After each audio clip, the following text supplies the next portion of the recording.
आपने कभी देखा है कि डायबिटीज के पेशेंट में एक छोटा सा जख्म धीरे धीरे करके एक बड़ा अल्सर बन जाता है और कभी कभी तो इतना बड़ा हो जाता है कि पैर ही काटना पड़ता है। तो इसकी वजह क्या है? सिर्फ शुगर यानी कि डायबिटीज नहीं, इसके पीछे काफी सारे साइंटिफिक रीजंस हैं जिनको हम आज की वीडियो में डिस्कस करेंगे। तो आज की वीडियो में हम मेनली पढ़ेंगे कि डायबिटीज में जो है पेशेंट के जख्म धीरे धीरे क्यों बढ़ते हैं या बढ़ते क्यों हैं और नर्स का क्या रोल है।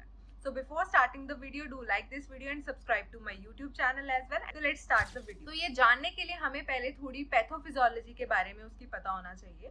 तो पैथोफिजियोलॉजी में इसके 3 मेन इंपॉर्टेंट पॉइंट्स आते हैं जिनका शॉर्ट ट्रिक मैं आपको वीडियो के एंड में दूंगी। तो सबसे पहले आता है हमारा पुअर ब्लड फ्लो।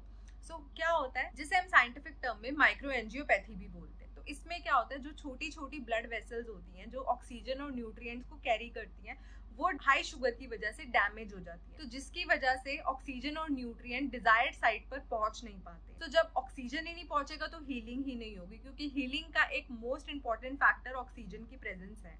तो जब ऑक्सीजन नहीं पहुंचेगा हीलिंग भी नहीं होगी। तो इसीलिए पेशेंट जो डायबिटीज के पेशेंट है उनमें हीलिंग जो है वो धीरे धीरे होती है। सेकेंड पॉइंट की बात करें तो वो आता है हमारा पुअर इम्यूनिटी। हाई शुगर या हाई ब्लड ग्लूकोज की वजह से WBCs जो है वो ढंग से काम नहीं कर पाते।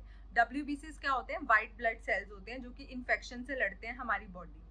तो जब वही ढंग से काम नहीं करेंगे तो पेशेंट का शरीर क्या है, प्रॉन टू इन्फेक्शन हो जाएगा, ज्यादा से ज्यादा इन्फेक्शन कैच करेगा, तो पुअर इम्यूनिटी हो जाएगी और जिसकी वजह से जो वुंड हीलिंग है, हीलिंग का प्रोसेस है, वो डिले हो जाएगा। And third and most important, that is neuropathy. Patient को दर्द ही फील नहीं होता। जहां भी उसे कट लगेगा डायबिटीज के पेशेंट को, उसे बिल्कुल भी दर्द महसूस नहीं होगा। तो उसको लगेगा ही नहीं कि कोई कट है और वो धीरे धीरे उसी जगह पे दबाव यानी कि प्रेशर डालता रहेगा और जो वुंड है, जो जख्म है, वो बढ़ता जाएगा। तो ये हमारे 3 इंपॉर्टेंट पॉइंट्स आते हैं जो कि रोल प्ले करते हैं वुंड हीलिंग। तो क्या क्लिनिकल साइंस हम इन पेशेंट में देख सकते हैं? एक तो वुंड हीलिंग बहुत ही डिले होगी, ठीक है, और क्या होगा, पेशेंट को बिल्कुल भी दर्द महसूस नहीं होगा।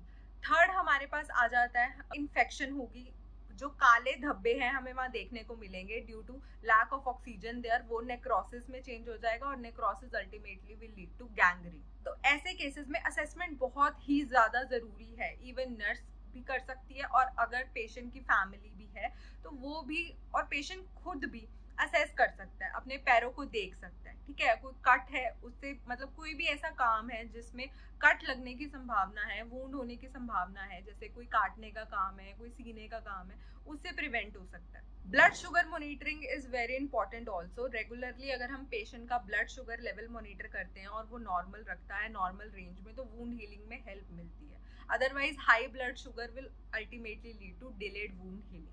वुंड ड्रेसिंग, अगर पेशेंट को कोई भी छोटा मोटा कट भी लगा है, ठीक है, तो नॉर्मल सलाइन से हम उसे क्लीन कर सकते हैं। स्टेराइल ड्रेसिंग, डेली की डेली ड्रेसिंग भी चेंज करेंगे और ज्यादा से ज्यादा इन्फेक्शन को प्रिवेंट करेंगे। एंड सबसे इंपॉर्टेंट हमारे पास आता है पेशेंट की एजुकेशन और फैमिली की एजुकेशन। पेशेंट को एजुकेट करेंगे, ठीक है, कि कैसे उसे असेस करनी है वो चीजें, कि छोटे से कट को भी वो लाइटली ना ले, ठीक है। इसमें हमारे पास एक छोटी सी ट्रिक आ जाती है, that is look, feel and move. Look मतलब ध्यान रखे अपने पैरों का, फील करे कि दर्द महसूस हो रहा है कि नहीं, एंड मूवमेंट रखे उसकी, क्योंकि प्रेशर सोर से भी prevent.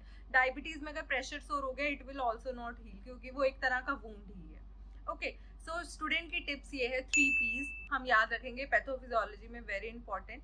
Poor circulation, poor immunity and poor sensation. So 3 P's। तो अब आप समझ ही गए होंगे कि डायबिटीज में जख्म जो है वो धीरे धीरे क्यों हील होते हैं या हील ही नहीं होते और बड़े हो जाते हैं, अल्सर बन जाते हैं।